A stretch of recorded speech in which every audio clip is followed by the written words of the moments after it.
Top 5 SEC West spring football questions. We'll go through these. I wound up writing, here's how it came out to SEC West. Just a little confession here. I was writing 5 SEC questions, and I didn't have any SEC East teams. So I thought, I better break this up. That's where the national champion resides. Yeah, exactly. So Mr. Rattlers at South Carolina. Yeah. There you go. We'll get to that one tomorrow. But today is SEC West questions. SEC West questions. Number 5, is Arkansas poised for a jump? We saw them play really well last year, defeating Texas A&M for the first time in a long time, beating people they have not played beaten in a long time. But look, Traylon Burks was a big reason for that. He's in the NFL, on his way to the NFL now. Can they sustain that at Arkansas? I think it's going to be interesting to see that. Look, if this was a question about the basketball team, you say yes, they're about to blow up there. Back-to-back Elite Eights at Arkansas. Eric Musselman's raiding the transfer portal. Got a huge class incoming. Yeah. But for football, let's see what Sam Pittman can do. And just for the interest of some parity in that league, I'd be interested to see the Hogs go wild. Yeah, it would be nice. I mean, I think they're going to be steady and very good, but it's just a matter of the division they're in. It's just like you can be really good and still lose 3 or 4 games, so it's kind of hard to judge their progress, generally versus, what we would typically do is like it's just the record, but the record might not really be indicative of it. But you got, KJ Jefferson's back. You got a boatload of transfers like Drew Sanders from Bama and Jaden Hasselwood from Oklahoma, among many others. And Kendall and them are doing a good job there. I think Sam Pittman's a good coach. I think they've showed some strides and some progress. And again, it's just a matter of being hesitant to go all in because of just who they're going to have to run into along the way. But if they upset the apple cart a little bit, would not be surprising at all. I think they're headed in the right direction. Yeah. Number 4, can Ole Miss improve on last season? Look, Jackson Dart is there now, and I would think that would be kind of a match made in heaven for him with a quarterback coach like Lane Kiffin, who's really good. And we can say all the things we want about Lane Kiffin and his bravado. He has a lot of bravado. He's a unique, different, egotistical guy. But he is a very good football coach, and he's a very good offensive football coach.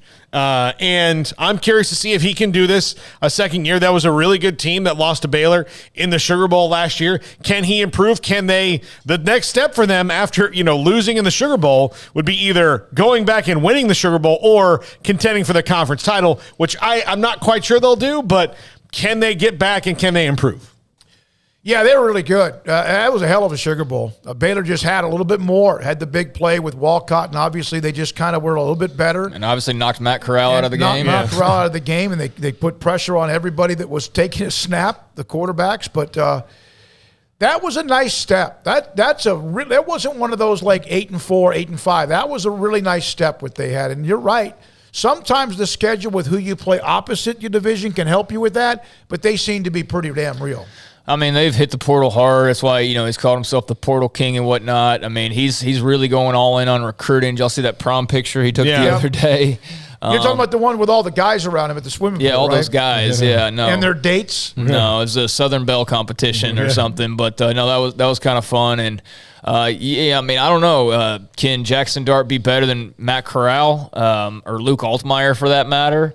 You'd probably defer to Dart, but they're competing right now. We get to see, obviously, a lot of Altmaier in that game. But, they like I said, they've hit the portal hard. They're going to have a ton of talent. He's a great coach. And Ole Miss, I could see them. There's not a lot of room, like you said. But, I could see them getting to a Sugar Bowl and winning a Sugar Bowl and feeling like they took a step forward. Yeah. Number 3, what does Brian Kelly's LSU depth chart look like? Hopefully better than the basketball depth chart. Yeah, well, they're all gone. And so, who's the quarterback? I mean, you would think it's going to be Jaden Daniels, right? But is it? He didn't come there, but like Garrett Nussmeier's a 5-star recruit a couple years ago. Is it his time? What is going on there? And then just go through position by position.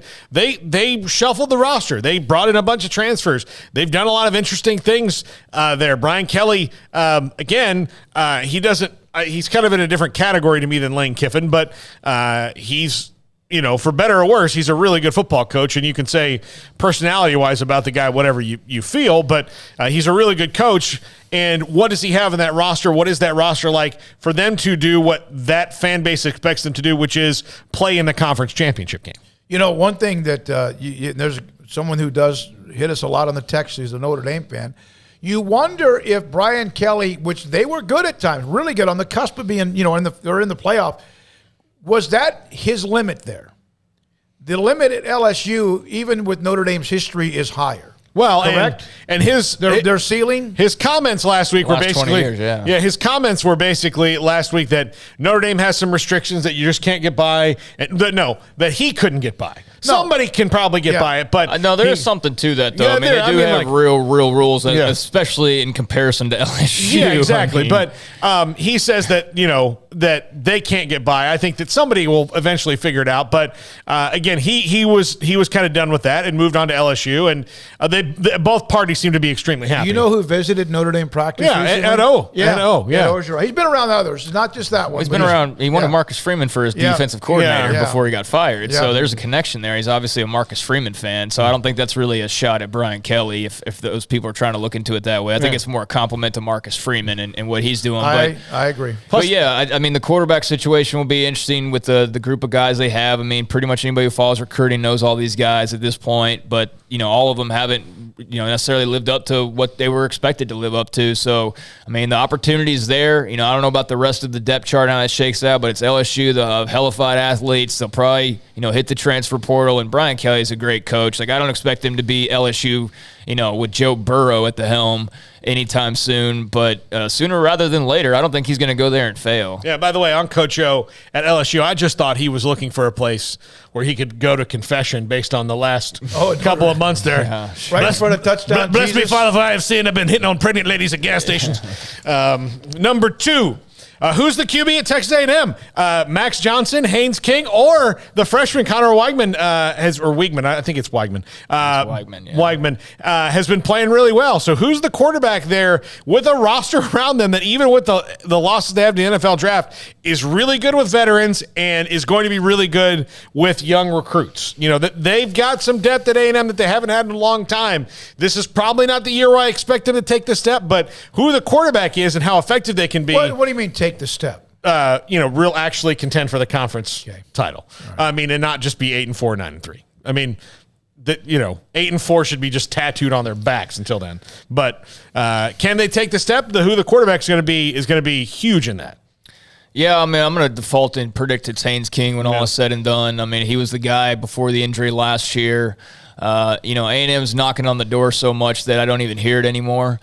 So they need to start to take that step that you're referring to. I mean, they're in good hands. They've got a good coach. They've got great recruiting, obviously great fan base and all that jazz. But yeah, I mean, we've been hearing them knock for a while. So, they've beaten Alabama, proven they can do that. They've proven they can beat just about anybody. It's just a matter of beating them all in the same calendar year. That's the problem. And only Alabama and Georgia have really been able to navigate that all that well here as of late. So, to this question, though, I think it's going to be Haynes King. Yeah, I mean, he won it last year and before he got hurt.